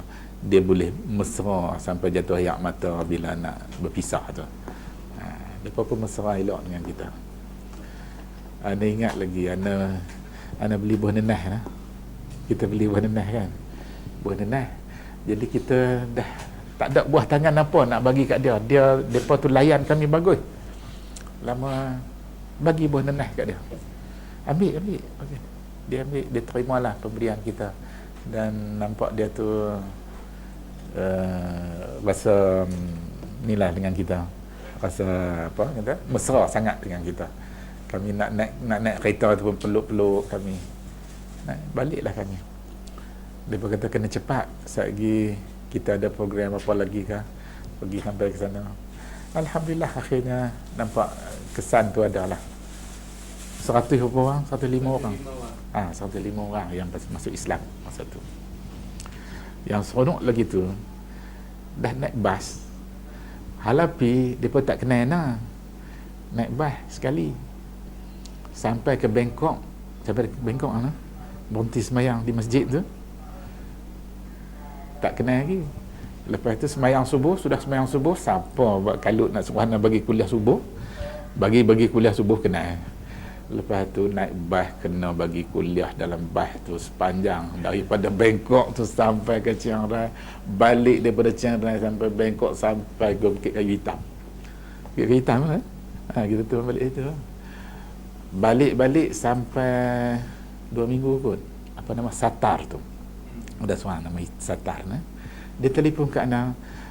Ustaz, dia kata habis 2 biji bas tu jadi salapi habis, dia kata. Ana kata alhamdulillah. Ramai pokok tu menentang. Dia campur-campur. Ada hak yang okey, ada hak yang tak okey. Jadi dia peduk kata Ismail Lutfi ni bawa cara sesat lah, macam-macam lah. Tapi alhamdulillah. Dia kata habis jadi salafi Ustaz. Kata alhamdulillah. Baru ni dia sebut kat Ana kata Ana nak pergi lagi. Boleh nak pergi lagi. Atok kata bila-bila yang sesuai boleh lah pergi. Tapi jauh lah. 2 hari 2 malam naik bas pergi saja, balik 2 hari 2 malam naik bas. Bukan berhenti makan dengan semayang saja. Berhenti makan dengan semayang saja. Jauh. Macam kalau saja-saja nak pergi tak boleh. Tapi bila fikir balik 105 orang masuk Islam tu, berasa semangat balik. Nak pergi. Eloklah kalau kita ada kelapangan boleh pergi sekali-sekala. Banyak pengajaran yang kita dapat. Okeylah, rasanya kita tangguh takat ni dulu kot. Ayat dalam surah Sad ayat 4 hingga ayat 5. Kemudian kita sambung lagi dengan yang berikutnya dan ayat yang semisal dengannya sangat banyak. Kita sambung lagi muka surat 37. Wallahu a'lam. Kok kita bagi peluang nak bincang-bincang. Ada soalan-soalan berasa nak tanya lagi ke? Kita bagi peluang sikit. Kan hadis Nabi tak bagi kita musafir boleh ikat beberapa masjid kan.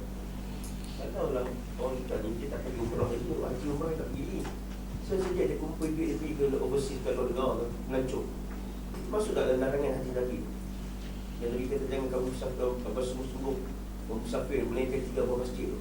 Contohnya hari Ustaz, K.K. Habib Sufi ni pergi ke Hadramaut, yang tablik pergi ke India. Jadi kita tengok Ustaz, dia kata tak apa masalah. Kita kata tadi, dari dia tengah kamu bersungguh musafir tu, kita tak? Kita musafir boleh, tak ada masalah. Tak ada masalah, boleh musafir ke mana-mana tempat pun. Dalam Quran Tuhan kata, allazi ja'ala lakumul arda zalulan famshu fi manakibiha wa kulu min rizqihi wa ilaihi nusyur. Allah yang menciptakan bumi ini mudah. Kita berjalan, kita bergerak ke sana ke sini dan pergilah famshu fi manakibiha, pergilah ke seluruh pelusuknya. Wa kulu min rizqihi, makanlah daripada rezeki yang Allah beri. Wa ilaihi nusyur, kepada Allah kita akan kembali. Boleh, tak ada masalah. Cuma maksud hadis tadi ada dibahas, ada dibincangkan oleh para ulama hadis.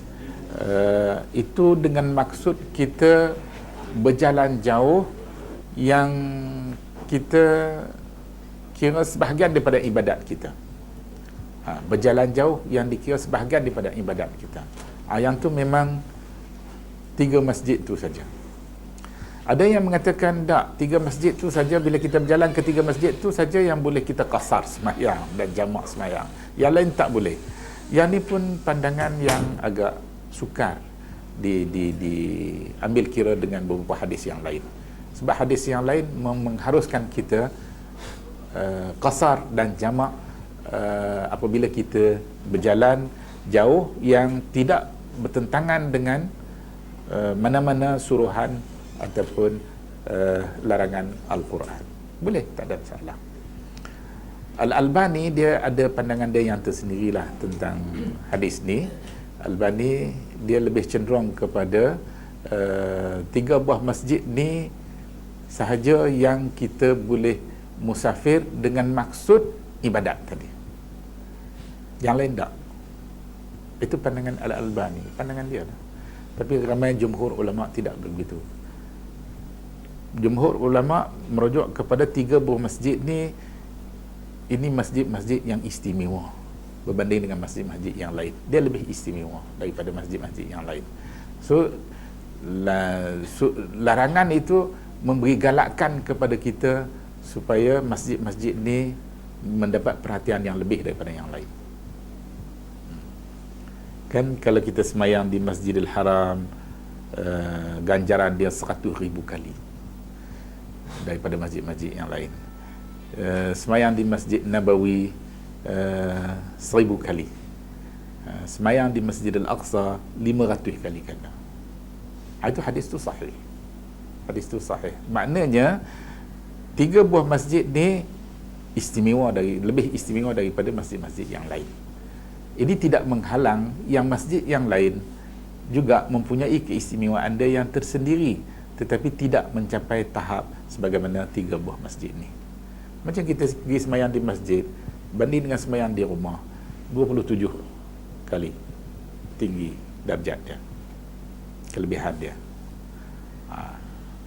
Jadi tidak menafikan. Cuma bila disebut 3 buah masjid ni, dia mempunyai keistimewaan yang jauh lebih tinggi daripada masjid-masjid yang lain lah.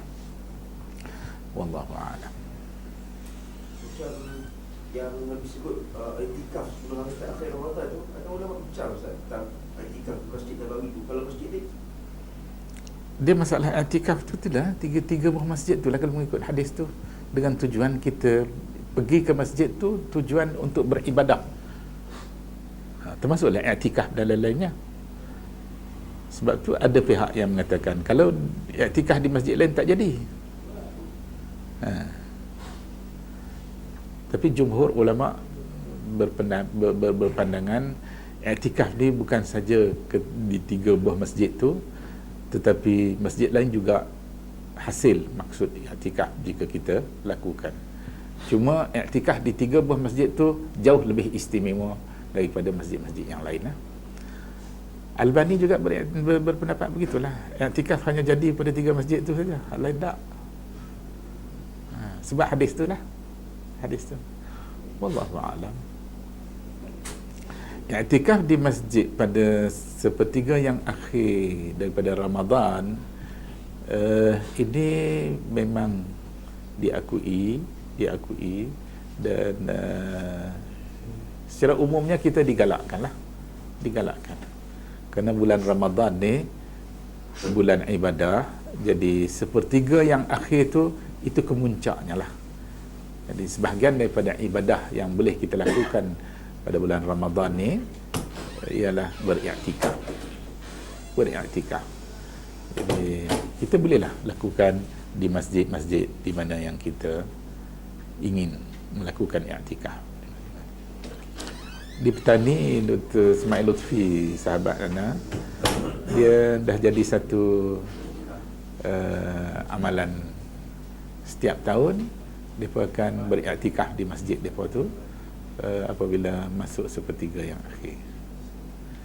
Dan kuliah-kuliah dia pun sepanjang Ramadan dilakukan. Alhamdulillah lah, bagus. Patutnya kita sini pun kalau boleh buat, kita buat lah. Kerana dia banyak memberi dorongan dan juga latihan kepada kita supaya berusaha meningkat, menambahkan lagi amal ibadah kita kepada Allah, terutama sekali musim-musim ibadah yang dikira banyak ganjaran, jauh lebih istimewa daripada masa-masa yang lain. Wallahu a'lam. Dan kelebihan solat jemaah di masjid, ada pendapat yang mengatakan bahawa hanya masjid-masjid yang jamiah saja yang ada kelebihan solat jemaah kecil. Kalau tempat lain dah tak ada. Dalam hadis-hadis tidak membezakan. Masjid bila dijadikan masjid, dia tidak membezakan masjid yang didirikan Jumaat ataupun tidak. Kita saja istilah kita di sini ni, kita masjid jami' itu masjid yang ada Jumaat. Kalau lain masjid yang tak ada Jumaat, dia kira surau. Dah, dalam hadis tak ada beza surau dengan masjid. Asalkan digunakan untuk semayang, untuk sujud kepada Tuhan, maka dia dikira masjid lah. Sebab tu dalam hadis Nabi kata ju'ilat liyal arda masjidan wa tahuran. Jadi di mana-mana saja kita boleh buat masjid. Di mana-mana saja kita boleh buat masjid. Dan tanah ni boleh jadi bahan penyuci. Nak angkat hadas kecil pun boleh, angkat hadas besar pun boleh. Hadis Ummu Salamah bila Nabi bagi tahu kepada dia, kerana dia tanya Nabi mengenai abaya, baju yang dia pakai tadi meleret ke atas tanah. Jadi tanah yang terkena baju dia tadi boleh jadi tanah tu suci, boleh jadi tanah tu tak suci. Maka Nabi kata kepada Ummu Salamah, yang suci tadi menyucikan yang tak suci. Dia meleret kena hak suci, kena hak tak suci, kena hak suci menyucikan yang tak suci itu tadi. Ju'ilat liyal arda masjidan wa tahura. Boleh, tak ada masalah. Maksud tu didirikan solat 5 waktu ataupun macam mana? Ya, Di tempat tak kira 5 waktu ke ataupun tak sampai 5 maghrib saja, maghrib isya saja ke, ataupun ada Jumaat sama saja. Boleh. saya nak soalan Ustaz tadi tentang tauhid. Terlalu kita berdoa yang mana lebih tepat. Kadang-kadang kita ya Allah atau ya Allah, yang mana Dua-dua boleh. Dua-dua boleh. Ya Allah, Ya Rabbi, boleh, tak ada masalah.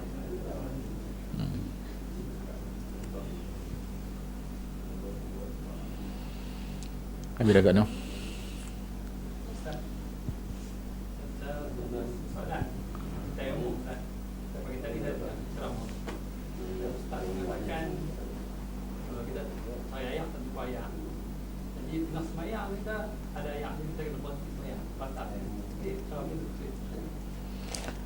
Dia kalau tayamum kerana tak ada ayak, kita tayamum.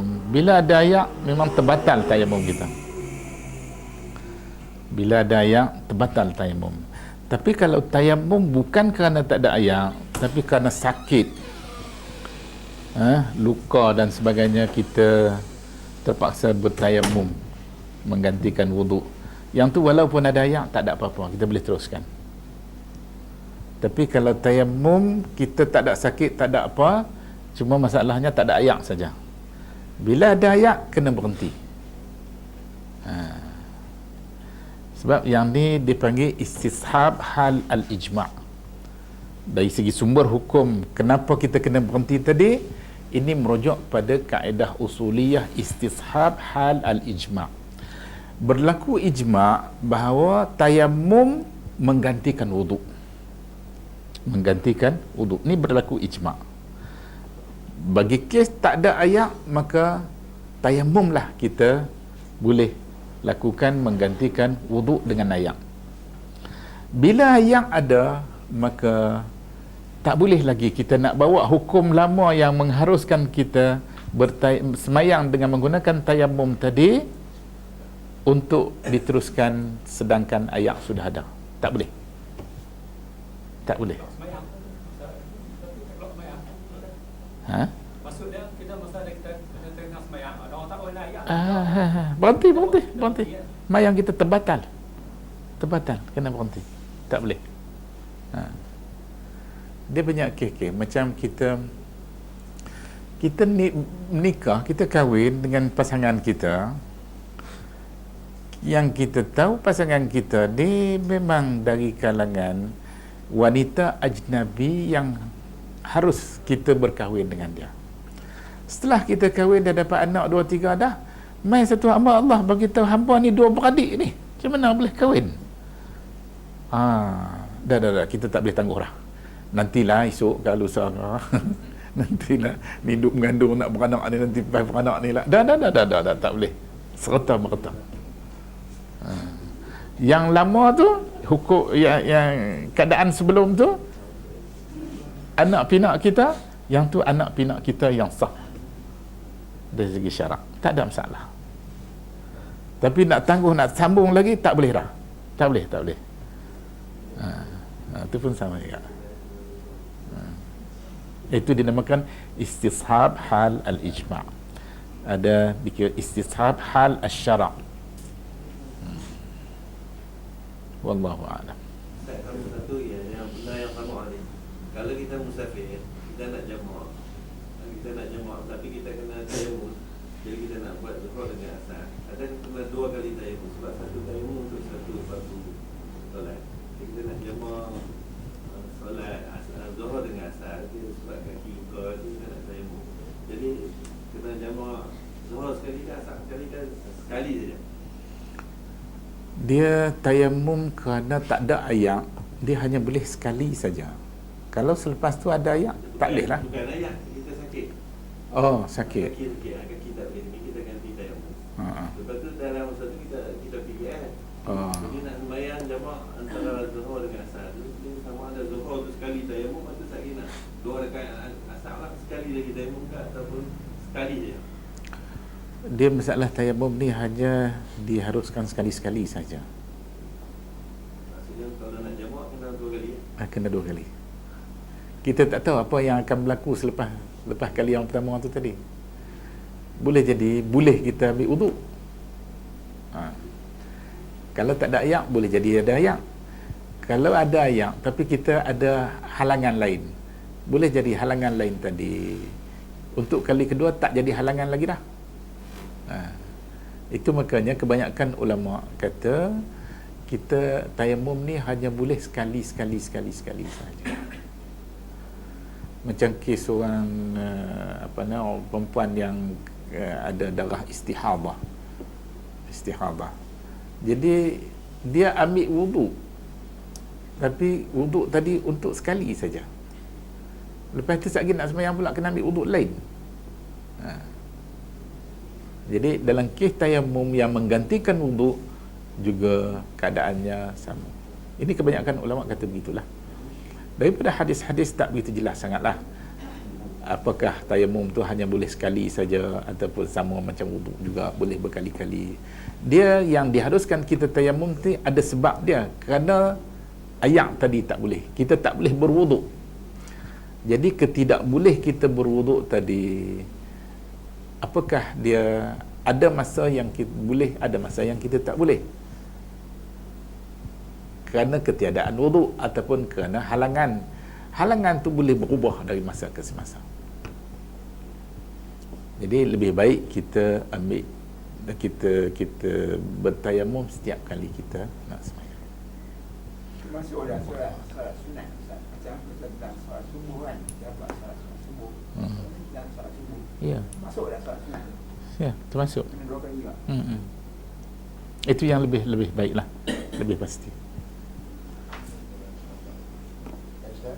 Jalan selamat Ya. Itu jalan yang paling selamat sekali. Sebab kita tak ada jawapan yang pasti membolehkan kita buat sampai 2-3 kali sembahyang.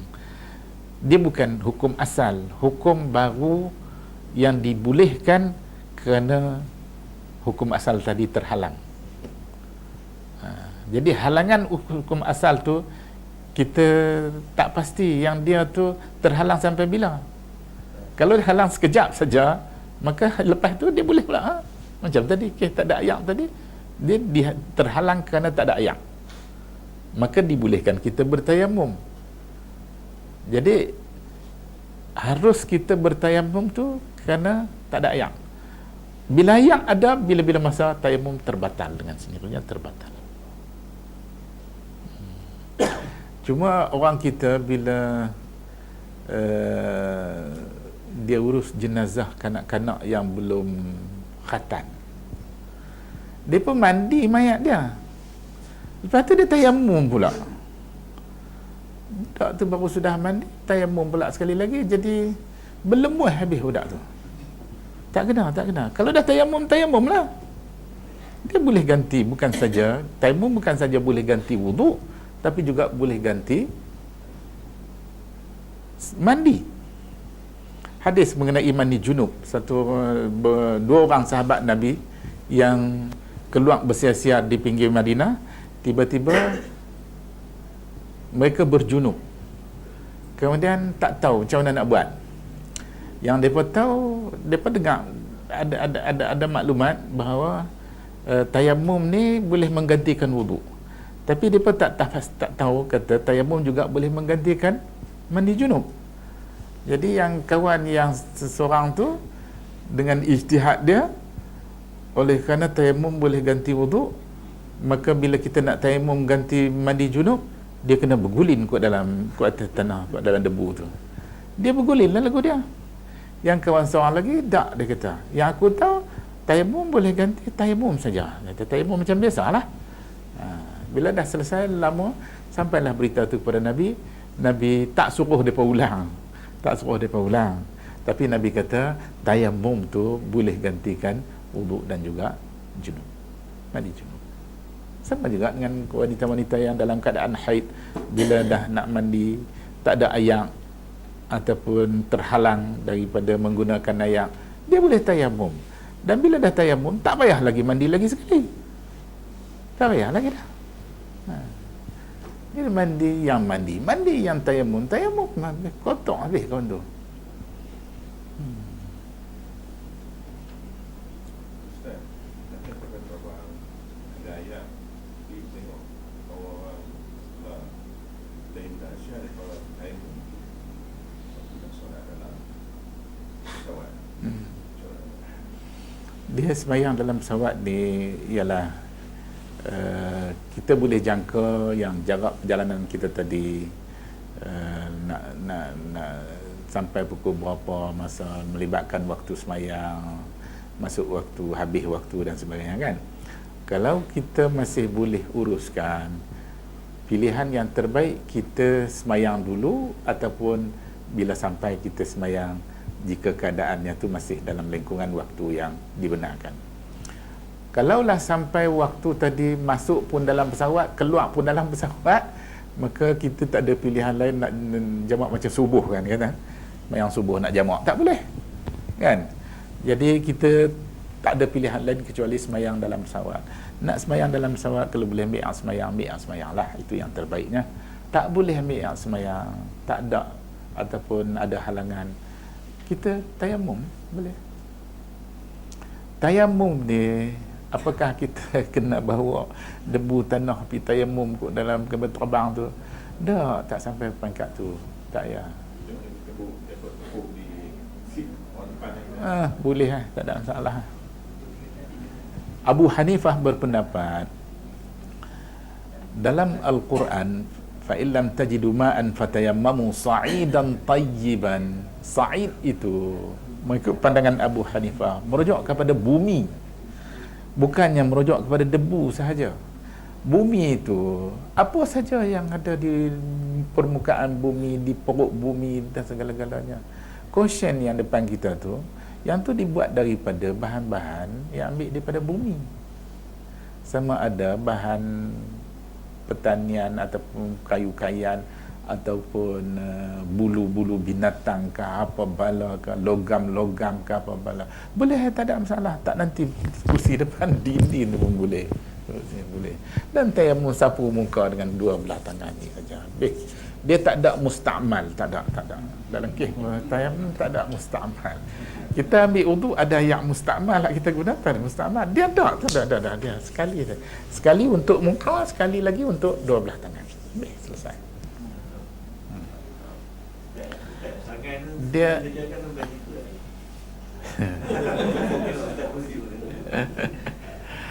dia tangan tadi ni setakat pergelangan ni saja. Dalam Quran Tuhan kata as-sariqu was-sariqatu faqta'u aydiyahuma. Pencuri lelaki, pencuri perempuan dah dipotong tangan-tangan mereka. Berlaku ijma' bahawa tangan yang dimaksudkan pada ayat tadi hingga ke pergelangan ni saja. Siapa seorang pun tak ada yang kata kerat sampai ke siku ni. Bila kita dikenaki basuh tangan kita ketika kita berwuduk, Quran kata faghsilu wujuhakum wa aydiyakum, dia tak berhenti dekat tu saja. Wa aydiyakum ilal marafiq. Basuh tangan hingga ke siku.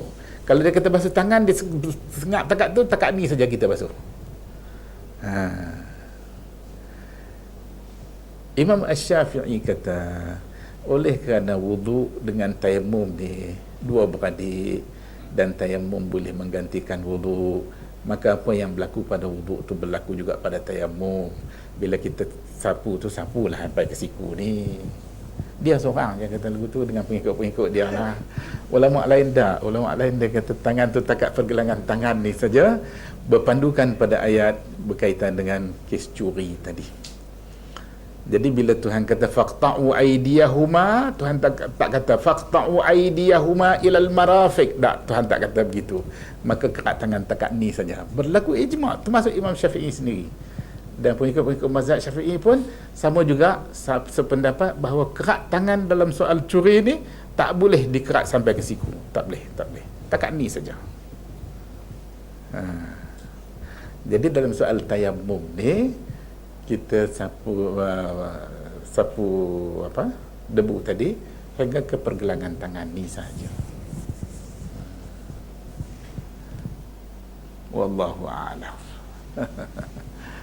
Ada juga pendapat kata di atas belakang tangan saja. Tak. Di depan. Tak. Belakang dan bawah sekali. Semua sekali. Ada hadis besar yang kata dua orang sahabat berjalan dia pada ayah. Itu dia tayamum. Sampai di tempat waktu itu masih ada lagi. Waktu solat tu macam dia waktu masih ada lagi. Seorang sahabat tu dia berwudu dengan ayat, maka dia solat. Dan seorang tu tak solat. Maka dua-dua ni jumpa dengan Rasulullah. Maka ada hadis besar. Tak ada. Yang ada hadis cerita pasal sahabat tu ada, tapi yang kata berwuduk balik semula bila waktu tu tak ada. Itu tambahan. Tak ada. Wallahu a'lam. Kita tangguh dululah kuliah kita. Dia bila tua ni dia masuk 1 jam, kita tengok jam pun tahu. Pasal letih. Orang muda macam Ustaz Lin tak apa, dia boleh pergi 2-3 jam. Dia tua tak nak arah. So kita tangguh dulu. InsyaAllah kita sambung lagi pada kali-kali yang seterusnya. Kalau tak ada arah apa, 2 minggu lagi kita jumpa pula. Kalau ada apa-apa halangan, kita atok semula lah. Wallahu a'lam.